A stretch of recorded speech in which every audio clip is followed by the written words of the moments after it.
मंत्री जी ने प्रेजेंटेशन के लिए।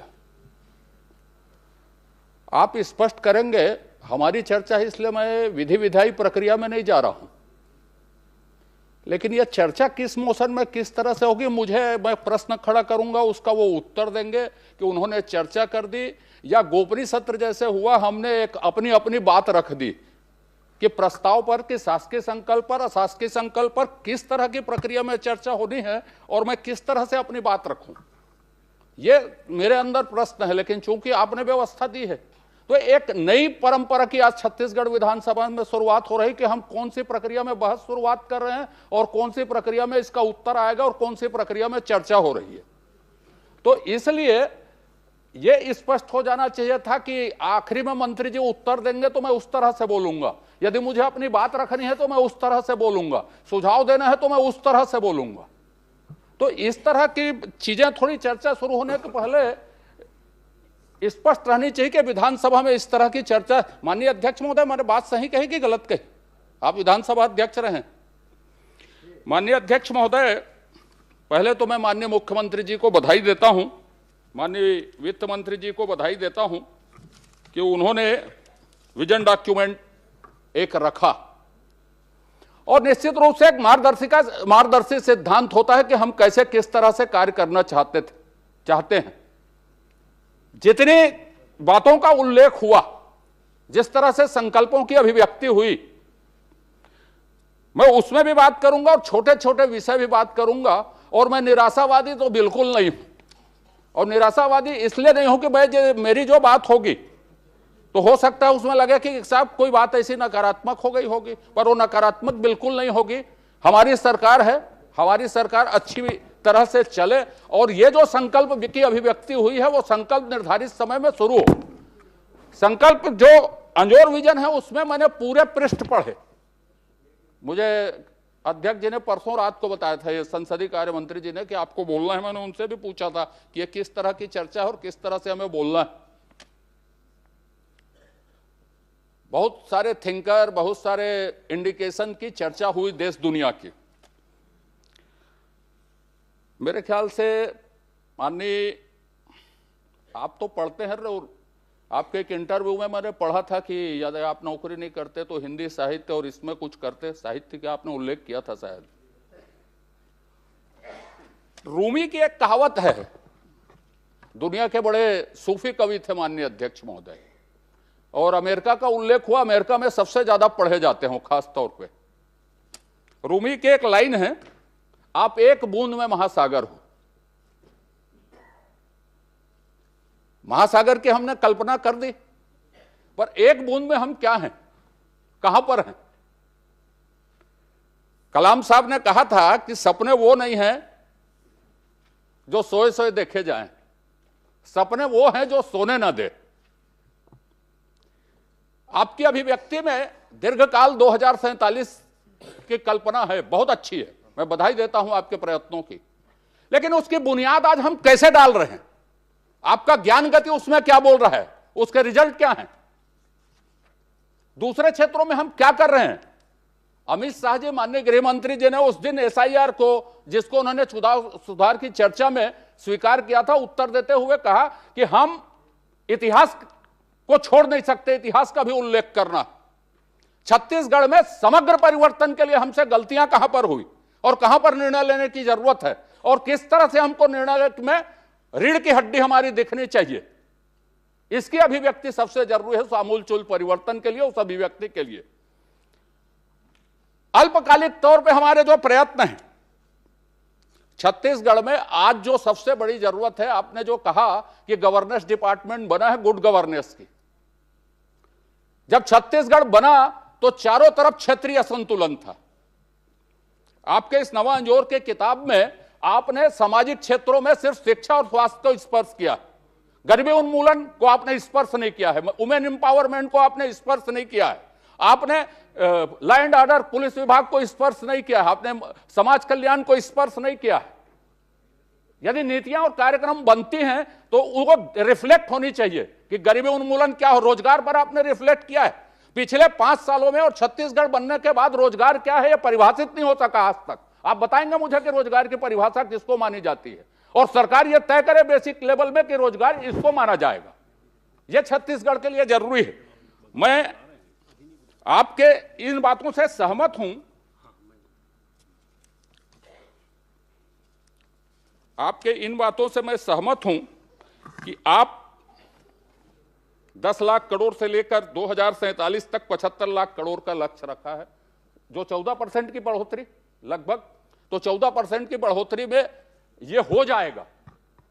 लेकिन सवाल यह है, एक अनुमान है, अनुमान से दुनिया में महामंदी आई, युद्ध के दौर चल रहे हैं, द्वितीय विश्व युद्ध के बाद और प्रथम विश्व युद्ध के बाद दुनिया के अनुमान ध्वस्त हो गए थे। अभी दुनिया बिल्कुल नई दिशा में प्रवेश कर रही कि 3-3 साल से युद्ध चल रहे हैं। गाजा का युद्ध और यूक्रेन का युद्ध 3-3 साल से चल रहा है कि हम कहां तक उसको देखेंगे। पर मैं तो अपनी बात कहता हूं, मैं 2047 तक जिंदा रहूंगा, 87 साल की उम्र में मरूंगा। इसको देखे ना आप कि मैं बोल रहा हूं उसको।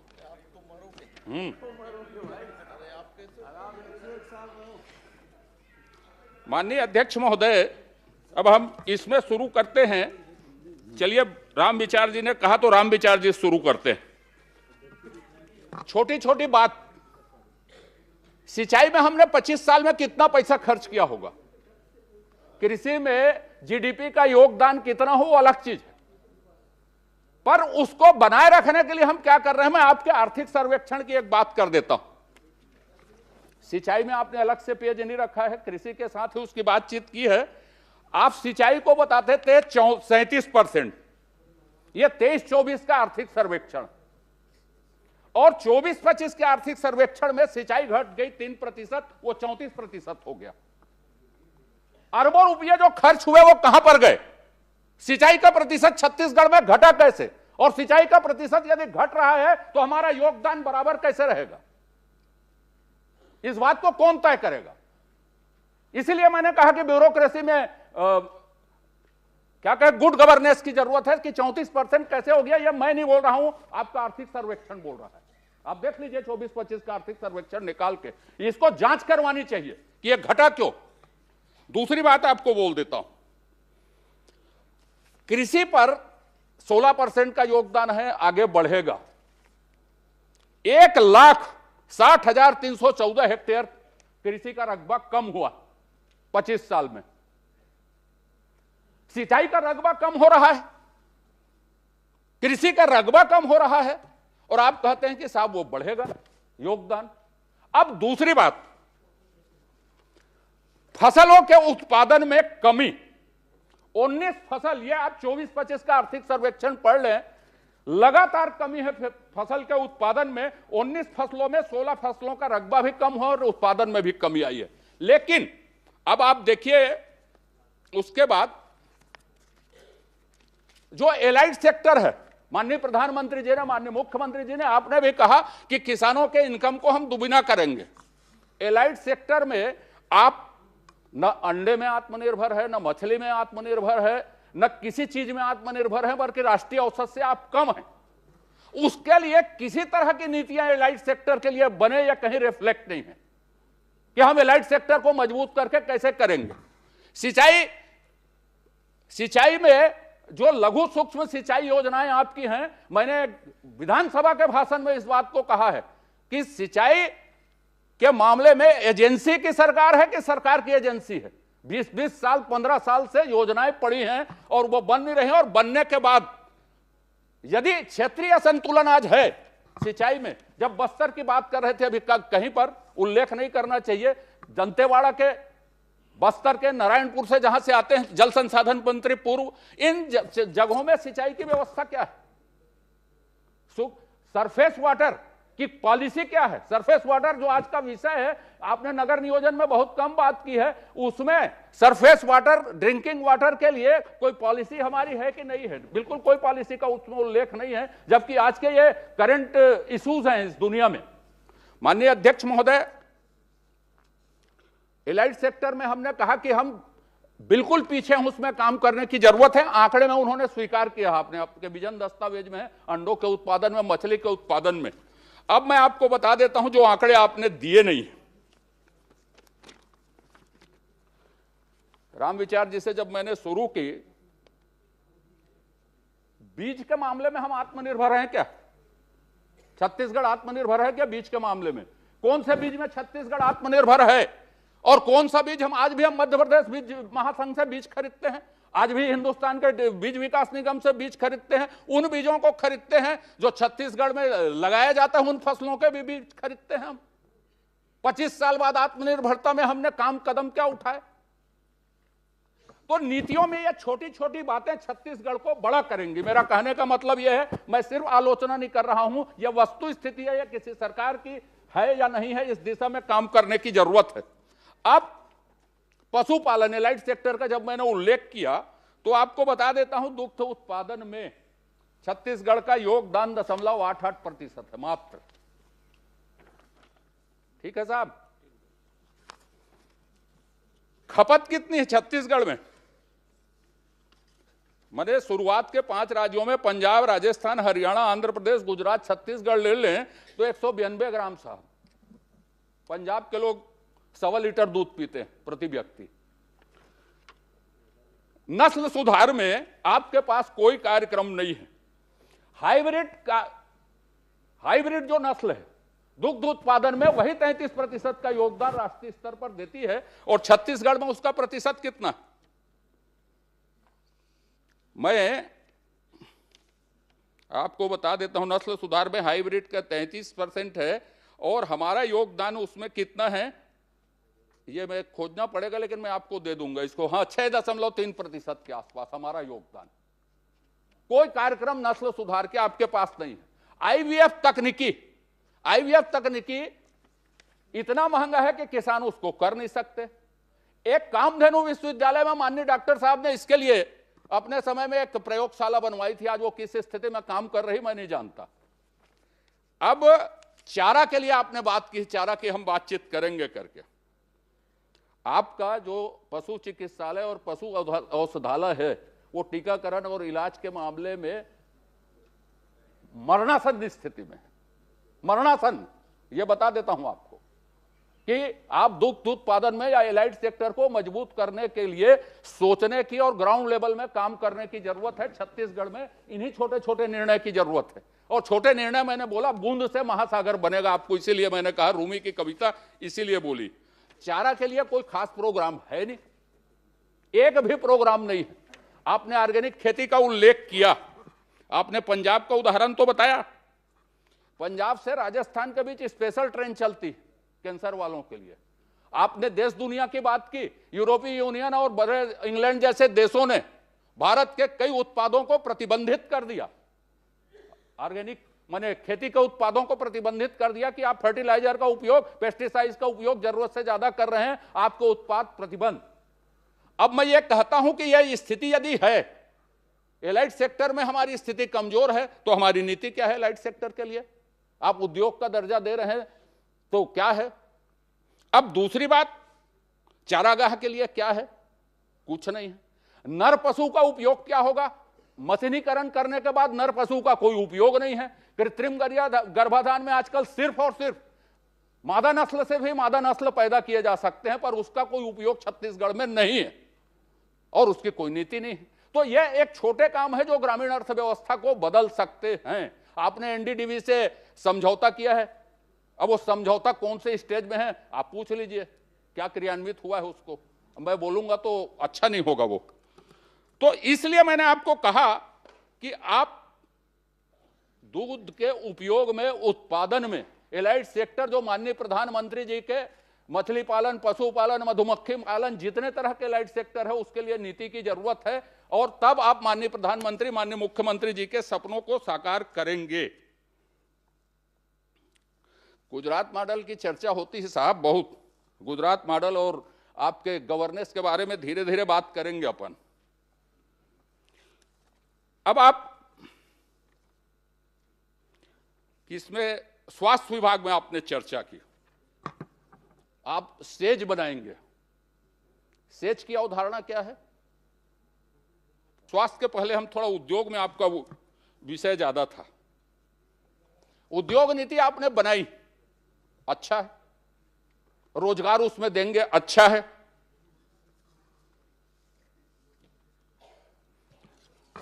रोजगार के बारे में आपको बता देता हूं, जिसका उल्लेख आपने भी किया। 97% लोग अनस्किल्ड हैं छत्तीसगढ़ में, 3% आबादी स्किल्ड है। आप जितनी शैक्षणिक संस्थाएं ला रहे हैं मैं स्वागत करता हूं, और मुझे इस बात का संतोष है, माननीय अध्यक्ष महोदय के साथ काम करते हुए ढेरों संस्थाएं हमने बनाई, ढेरों संस्थाएं बनाई, और जिन संस्थाओं का आपने उल्लेख किया स्वागत है उसका छत्तीसगढ़ में। लेकिन आपको जो सोचना है, जब शिक्षा में बात करेंगे तो इस विषय में आएंगे कि उसमें छत्तीसगढ़ के लोगों का प्रवेश कैसे हो। अब आपने औद्योगिक नीति बनाई, मेरे ख्याल से उसको लागू करने के लिए बनाई कि संशोधन करने के लिए बनाई है, मुझे समझ में नहीं आया है। हर 15-20 दिन में मैं पढ़ता हूं कि एक संशोधन उसमें हुआ। अब कहीं पर यह झलक नहीं मिलती कि make in India, made in India, made in Chhattisgarh, make in Chhattisgarh कहां पर?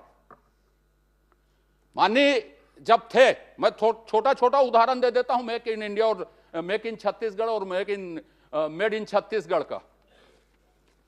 हम साइकिल खरीदते हैं, चलिए आपने देश दुनिया की बात की, चीन ने जब एप्पल को बुलाया तो उन्होंने कहा कि यहीं आपको कामगारों को प्रशिक्षण देना पड़ेगा। आप जानते हैं, मुझे बताने की जरूरत नहीं है। और जब वहां के कामगार प्रशिक्षित हुए तो कितनी सारी कंपनियां निकली वहां से, एमआई वहीं से निकली, वीवो वहीं से निकली, एप्पो यहीं से निकली। आज हम ऐसी कौन सी कंपनी है जो यहां मेड इन, ऐसी कौन सी चीज और ऐसे कौन से सेक्टर है जिसको चिन्हित करके छत्तीसगढ़ में मेक इन मेड इन कर सकते? आपको उद्योग नीति इसमें क्या बोलती है? अब मैंने कहा कि साहब साइकिल हम बांटते हैं, क्या प्रतिस्पर्धा उसमें? एटलस बनाए चाहे एवन बनाए, छत्तीसगढ़ में कारखाना डालिए, 20 साल तक हम साइकिल देंगे, उसके सहायक उद्योग यहीं खुलेंगे, यहीं बनाएंगे, और साइकिल आप बांटिए। क्या प्रतिस्पर्धा उसमें? जो छत्तीसगढ़ में आके बनाएगा उसको हम देंगे, जो हमारे अनुकूल बात करेगा, हमारे मैन पावर को ट्रेन करेगा, स्किल करेगा, उसको हम देंगे, और उसके बाद हम बनाएंगे। इतने सारे मेडिकल कॉलेज खुल गए। अरे आप पोनी को यहीं बनवा लीजिए, पट्टी को यहीं बनवा लीजिए, मशीन नहीं बनवा सकते तो, रिएजेंट्स को यहीं बनवा लीजिए, बाकी को नहीं बनवा सकते तो कौन ने मना किया? अब आप सेज की बात करते हैं, हिंदुस्तान में सेज की कल्पना, आपने इसमें भी सेज की बात की है। हिंदुस्तान में जब सेज की बात करते हैं तो आजकल सेज बंद हो चुका। हमने जितनी चीजें हमने की, अप्रैल पार्क हमने बनाया, चलिए घूमने चलते हैं अप्रैल पार्क की क्या हालत है देखते हैं। सेज ही है एक तरह का। अब आपने कुटीर उद्योग के लिए क्या पॉलिसी रखी है इसमें? एक बेल मेटल का आदमी, एक स्व सहायता समूह का आदमी, एक और भी लघु कुटीर उद्योग के लोग हैं, उसको कौन सी नीति के तहत आप फाइनेंस करते हैं? कौन सी नीति के तहत कच्चा माल देते हैं? कौन सी नीति के तहत उसको ट्रेनिंग देते हैं? 10,000 यदि दुर्गा पंडाल बनती होगी तो रायपुर के सारे दुर्गा पंडाल जो है बंगाल के लोग आग बनाते हैं। बांस का ट्रेनिंग, छत्तीसगढ़ के बांसवारों को ट्रेनिंग वैल्यू एडिशन कर दिया जाए, उसको फाइनेंस मिलेगा, उसको बैंक गारंटी मिलेगी। आज आर सेठी, जिसको पंचायत ग्रामीण विकास मंत्री जी बैठे हैं, वो ट्रेनिंग देते हैं, वही फाइनेंस नहीं करते उसको। क्या उसको अपनी ट्रेनिंग पर भरोसा नहीं है? तो ये जो छोटे निर्णय हैं, मेक इन इंडिया और मेड इन छत्तीसगढ़ और मेक इन छत्तीसगढ़, प्रधानमंत्री जी ने यह कहा कि मेक इन छत्तीसगढ़ भी खरीद सकते हैं आप, मेक इन इंडिया भी खरीद सकते हैं यदि मेड इन नहीं है तो। छत्तीसगढ़ में इस नई अवधारणा के लिए इतना पोटेंशियल यदि है छत्तीसगढ़, और जिस आर्थिक क्षेत्र की आपने परिकल्पना की है, इतना पोटेंशियल है, तो फिर ये चीजें हम क्यों नहीं ला सकते? उन कंपनियों से ये बात क्यों नहीं कर सकते? और समय में हिंदुस्तान ने अपने उद्योग नीति, अपने कार्य में। एक मिनट अजय जी, श्री प्रेम प्रकाश पांडे जी पूर्व विधानसभा अध्यक्ष, विधानसभा के अध्यक्ष की दीर्घा में आसीन है, सदन की ओर से मैं उनका स्वागत करता हूं। कृपया जारी रखें। कहाँ हुआ है? अभी शुरू हुआ भूमिका। माननीय अध्यक्ष महोदय, कहीं पर भी आज तक छत्तीसगढ़ के लोगों के लिए कोई नीति नहीं बनी। आज इतने लाख के बीपीओ में, इतने लाख के इस्पात में, हमारे चंद्रमा में ये पहुंच गया, हमारा लोहा टाइटन पहुंच गया, सारे उद्योग लोहे तेजस में। दुर्घटना वाला तेजस अपना नहीं था ना, बता देना, हमारा लोहा नहीं लगा था दुर्घटना वाला तेजस में। लेकिन